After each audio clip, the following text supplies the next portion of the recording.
Hello everyone, just Goran here and welcome back to another Planet Zoo real life inspiration video, and today we are looking at the red deer from the anniversary update of the 3rd anniversary of Planet Zoo. We mostly have Wildparks to look at today, a couple of zoos as well, but let's start with BiotopWildpark, Anholter, Schweiz. Completely butchered that German probably. But yeah, this is a nice little wild park just over the border between the Netherlands and Germany. And here we have a deer enclosure. It's a big old field. Yeah, there's a lot of those. I was debating, oh, should I do other deer in this video as well? But I decided to just stick to the red deer because most of the enclosures are going to be like this anyway. We do have a feeder, as we could see over there. You can get some food for the deer that you can put in their fluff here and feed them a little bit. There is also a more forested enclosure over here, which I'm pretty sure is connected to the other one. So here they do have a lot more shelter and shade from all the trees around here. So that's pretty good to see. But yeah, that's it for Anholter Schweiz. That's the deer enclosure there. Then next up we have Safaripark Beekse Bergen, and we are in the car safari, driving into the European forest of the car safari, where you can see we have a lovely large bit of forest, some more open areas like over here, and we can see some of the animals that the red deer share the space with, the Scottish Highland cattle, and there is also around here somewhere the heck cattle as well, so 2 cattle species. You can see there are some shelters like the one on the left over there. There are also some areas where the animals can access the big waterways of the boat safari, so you can also see these animals from the boat safari if you're going past here. And what you can also see is that they put some feeders pretty close to the road to encourage the animals to be near the cars, so you actually have a chance to see them. Here we got this lovely buck over there, which still has a little bit of skin on its antlers right there, and it was passing the road right behind me. Really cool to see.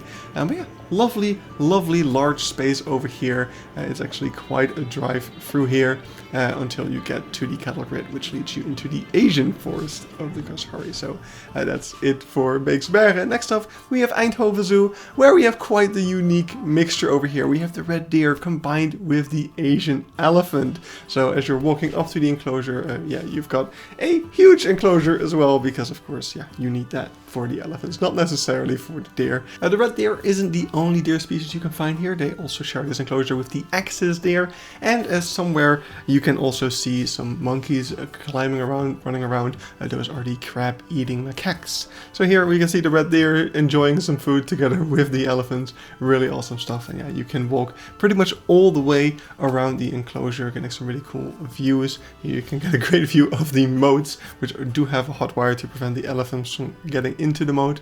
We can also see there is some construction work here. This footage is about a year old, so this has been completed by now. But basically what they did is they split the enclosure into different sections, creating a separate area for the bull elephants and stuff like that. So making it a bit more modern and allowing some more management stuff right there.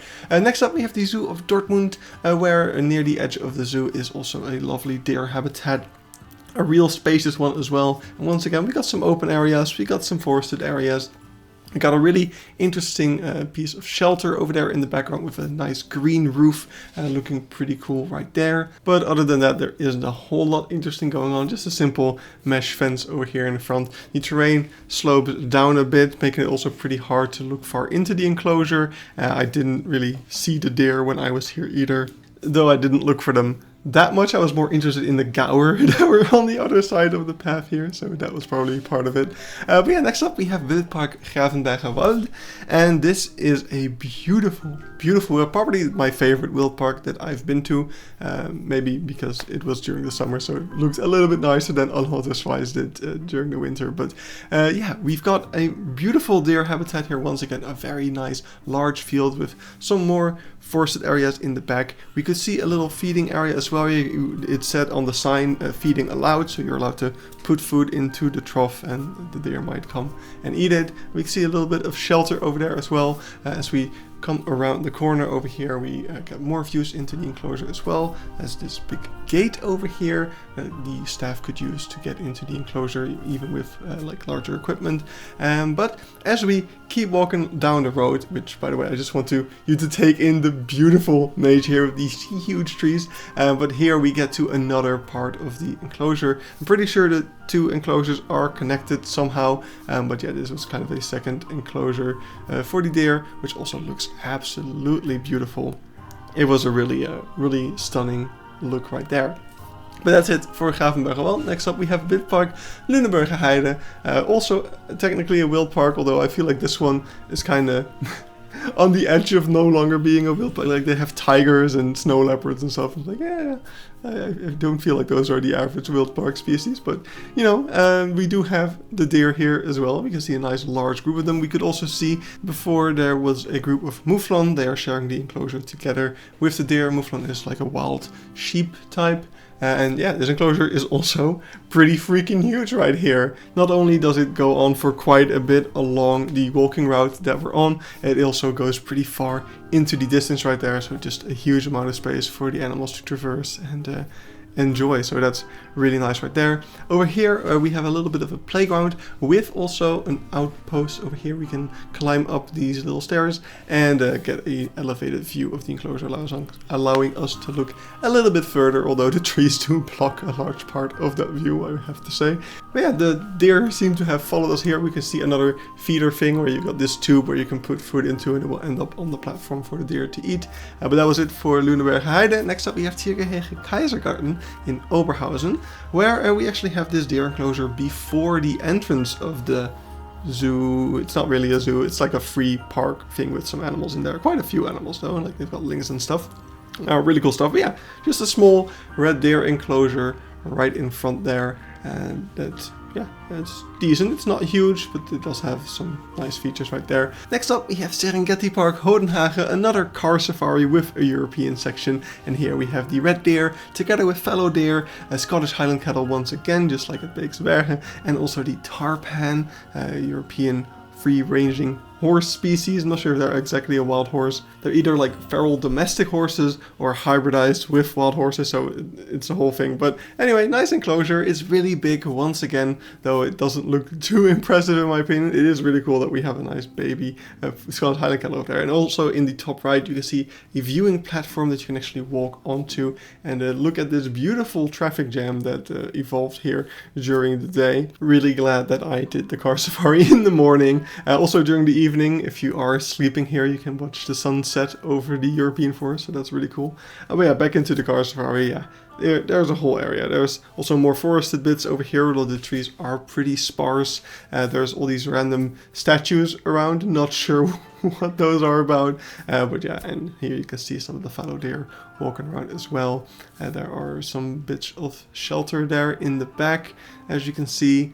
Yeah, just a pretty decent enclosure, and over here you get back to some Africa stuff. So we are moving on to Natuurpark Lelystad, to one of the big boys. Yeah, there's two absolutely huge enclosures in this video that I've kind of kept for the end of the video because they are gonna take up a little bit of time. Here we are in Natuurpark Lelystad, and you can see the enclosure on the other side of this ditch. There is just a fence, and you can't really see where it ends because it just keeps going. The trees in the far distance, they're not the end of the enclosure, they're just in the enclosure, as you can see right there. That bridge is in the enclosure. In between all of these cuts is like 50 to 100 meters of walking, because just how big this is. I'm trying to cut it down as much as I can. But as you can see, this is actually a walk-through enclosure. You walk into the space of the red deer here. You can also walk around it. Actually, you have to if you're here with like a dog or something, because the dogs are not allowed to enter the enclosure. But yeah, it does save you like 1.5 kilometers of walking if you go through the enclosure instead of around it. So definitely do that if you can. There are some bits where you can take the trail kind of a little bit off course to get to this lookout over here, where you got a great overview of the landscape here. And yeah, you can just see how freaking huge this space is. It's amazing that these animals have so much space to call their home. That's just really, really great. As I walked back down this path, I noticed some footprints over here going along the path, kind of into the bushes right there. You can see the little trails that the deer left. Sadly, that is the only trail that I did see of the deer. I didn't see them neither of the 2 times that I visited this place, so that was a little bit of a bummer. But still, it's so cool to kind of be in the space of them, and it really does feel kind of like you're in the wild with them, right? Like you're tracking some deer tracks, seeing like, oh, they've been here.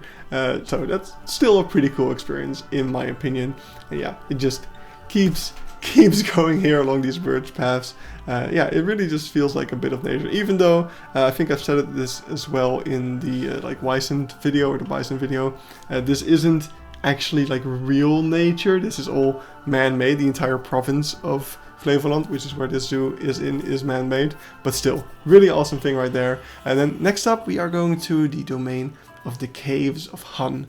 And if you think the last enclosure was big, well, wait till you see this one, because it's even bigger. We're walking up to the edge of a cliff right now. We are on top of the caves, basically, and this is the enclosure.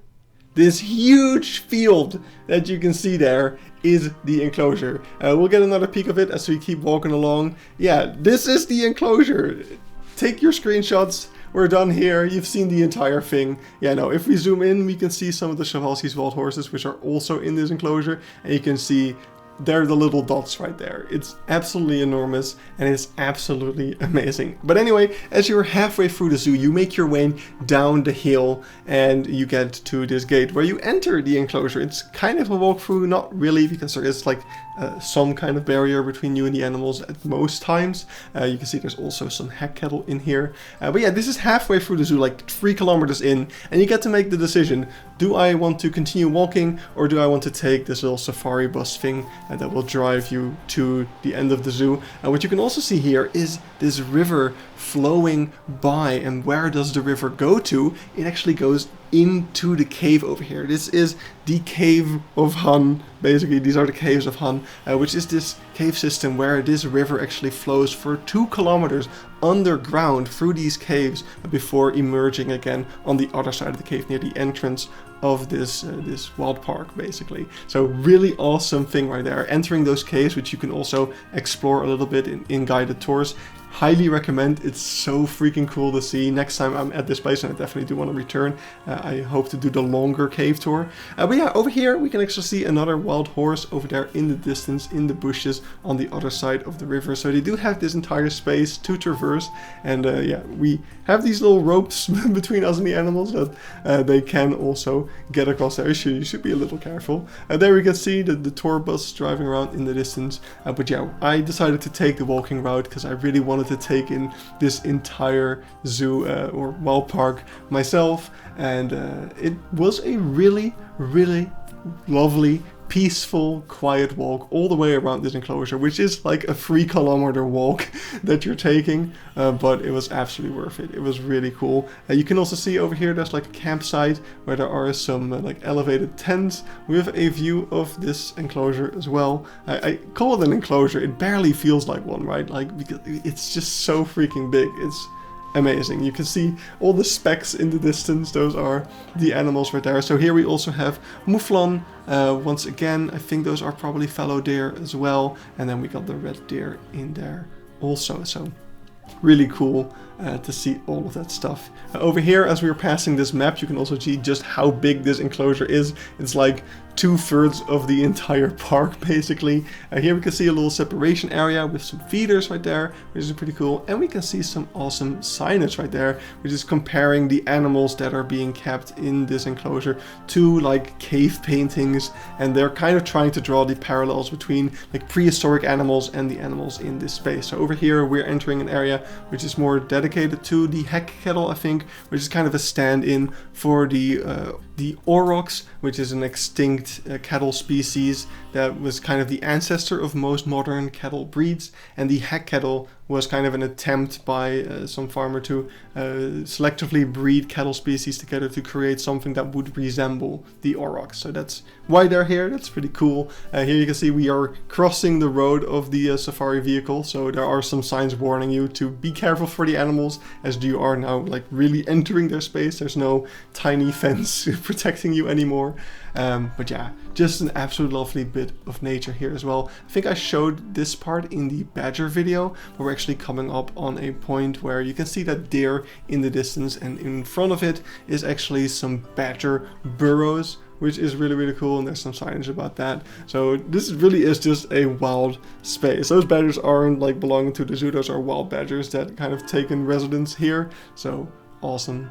Awesome stuff. Really cool enclosure. Really glad that I actually took the time to take the extra walking route around it.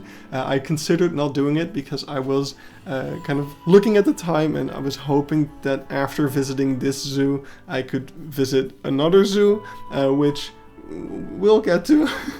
But yeah, really glad that I took the time to walk around here and take all of this in, because yeah, as you get out of the space of the walkthrough area of the deer, really, you get into this space where there are some bear habitats, which we saw in the brown bear video as well. But yeah, over here you can see the bear sitting over there, really photogenic, and this is also where you get off of the little safari bus. This is the station right there, and from here you walk even further along the enclosure on this gravel path here, which will eventually bring you back to the train that will take you back to the entrance. But yeah, here once again you do have to cross this little road. This I don't think is used for these safari vehicles, although maybe it is. Maybe, yeah, it might actually be that the safari vehicle takes you back to the entrance. Actually, I'm not 100% sure about that, but yeah, you do have to cross it again. So again, there are some warning signs telling you to look out for the animals. But yeah,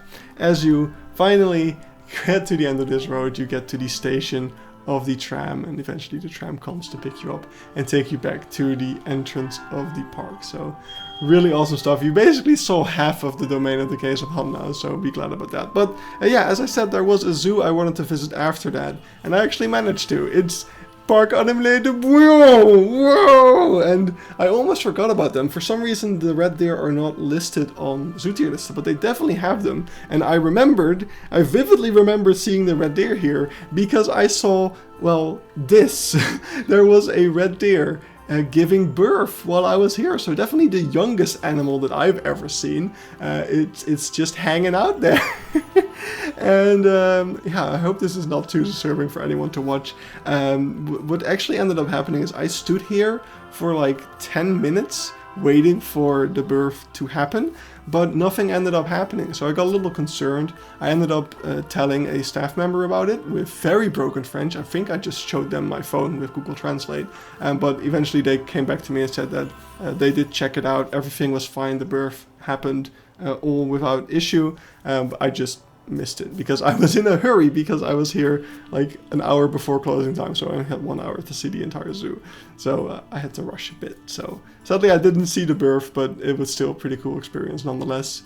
And the enclosure's fine. It's Bouillon. I don't like that you're looking down. It's the standard Bouillon stuff. But yeah, that was it. Those were all the red deer habitats that I've seen. Hope you enjoyed. Hope you got some red deer inspiration. Quick shout out to my members. Thank you so much. And a special thanks to Tony Olofsson, who joined the day that I'm recording this. Some great timing right there. So thank you and welcome. And yeah, next video is going to be something special, I hope. I have my fingers crossed about a couple of things. That will be some interesting videos, but we'll see about that next week. Bye bye!